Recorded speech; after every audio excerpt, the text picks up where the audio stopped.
আপনাদের দাউদ আলাইহিসসালাম আর লুকমান রাদিয়াল্লাহু আনহুর ব্যাপারে বলেছিলাম। এনাদের নিয়ে বিস্তারিত বলবো না এখন, কারণ আমার উদ্দেশ্য হলো যখন সূরা লুকমান নিয়ে বিস্তারিত আলোচনা করব, সূরা সদ নিয়ে বিস্তারিত পড়াশোনা করব, তখন হিকমার প্রসঙ্গ আসলে আর লুকমান রাদিয়াল্লাহু আনহুর প্রসঙ্গ আসলে অনেক বিস্তারিতভাবে আলোচনা করব।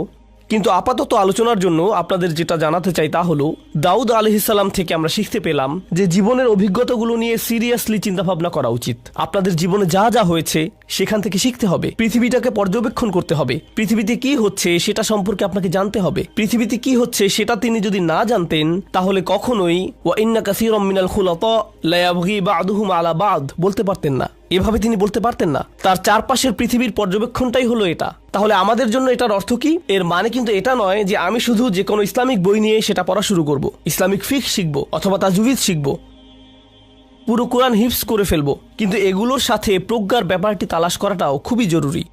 আবার প্রজ্ঞা তালাশের সাথে সাথে অন্যান্য জিনিস কি জানেন? সমাজবিজ্ঞান, রাষ্ট্রবিজ্ঞান, ইতিহাস, নৃবিজ্ঞান, বৈশ্বিক অর্থনীতি, আন্তর্জাতিক সম্পর্ক, আইন, নীতিশাস্ত্র, মনোবিজ্ঞান সহ আরও অনেক কিছুই। এই সবই এখন হিকমত খোঁজার সাথে সম্পর্কিত। বুঝতে পারছেন? বিষয়টা বোঝা কিন্তু খুব জরুরি, কারণ এখন অনেকেই বলেন আমি তো শুধু দিন শিখতে চাই, দুনিয়া শিখতে চাই না।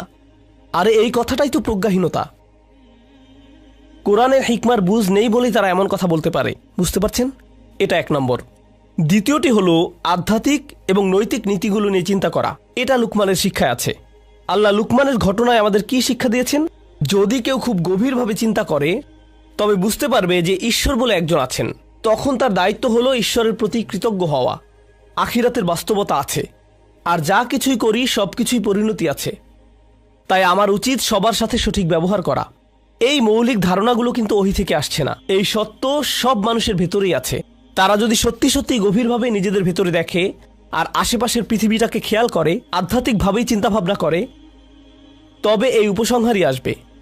দেখুন, অনেক সময় কিন্তু প্রচুর অমুসলিমরাও এই উপসংহারই উপনীত হয়। ঠিক যেমন লুকমান, তিনি তো ওহী পাননি, ওহী তার কাছে পৌঁছায়নি, তবুও এটা বুঝেছিলেন। লোকমানের ঘটনা যেন এমন যে আল্লাহ যেন সেসব অমুসলিমদের অবস্থা প্রকাশ করে দিচ্ছেন যারা কোনো নবীর সংস্পর্শে আসা ছাড়াই ইসলামকে খুঁজে পেয়েছে, তাই না? এখানে কোরআন যেন এটাই দেখাচ্ছে।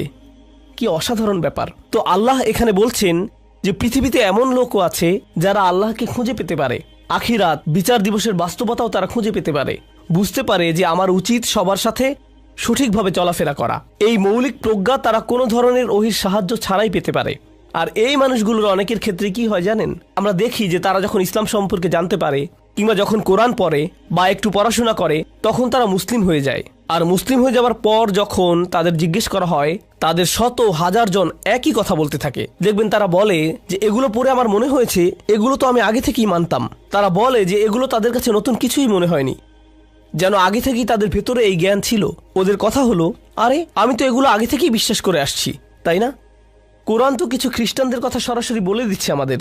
তারা যখন ইসলাম সম্পর্কে শুনলো, কাঁদতে শুরু করলো। মুসলিম হয়ে গিয়েছিল তারা, কিন্তু এরপর তারা যা বলল সেটাই অবাক করার মতো ব্যাপার। তারা বলেছিল, ইন্না কুন্না মিন ক্বাবলিহি মুসলিমিন, আমরা তো এর আগে থেকেই মুসলিম ছিলাম, শুধু এটা জানতাম না।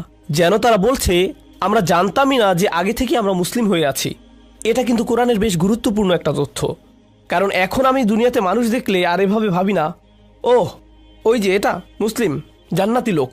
এরপর কোনো অমুসলিমকে দেখলেন দোকানে, ওই যে জাহান্নামী জাহান্নামী জাহান্নামী, তাই না? এই লোকের তো বারবিকিউ হবে।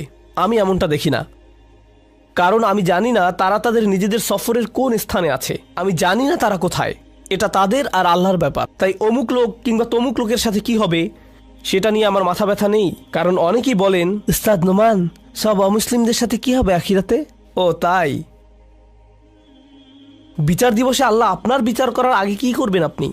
এক সেকেন্ড আল্লাহ, এইসব অমুসলিমদের কি হবে সেটা নিয়ে একটু সাহায্য করুন প্লিজ। আমি বুঝি যে এখন অবস্থা খুবই খারাপ, পাহাড়গুলো সব গলে গেছে, সাগর টকবক করে ফুটছে, কিন্তু আমি চিন্তিত তাদের ব্যাপারে। আমার প্রশ্ন হলো, ওদের ব্যাপারে কিছু করুন।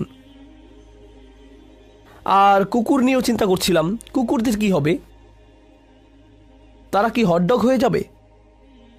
তো যাই হোক, তো বিষয় হলো কোরআন আমাদেরকে শেখাচ্ছে এটা কি?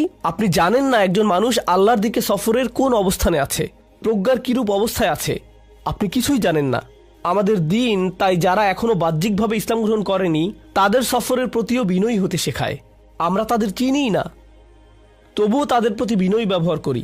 ভাবি যে আল্লাহ তাদেরও হিকমা দিতে পারেন, তারাও প্রজ্ঞা অর্জন করতে পারেন। লোকমানের গল্পে এই জিনিসটিই কিন্তু ফুটে উঠেছে। ঠিক আছে।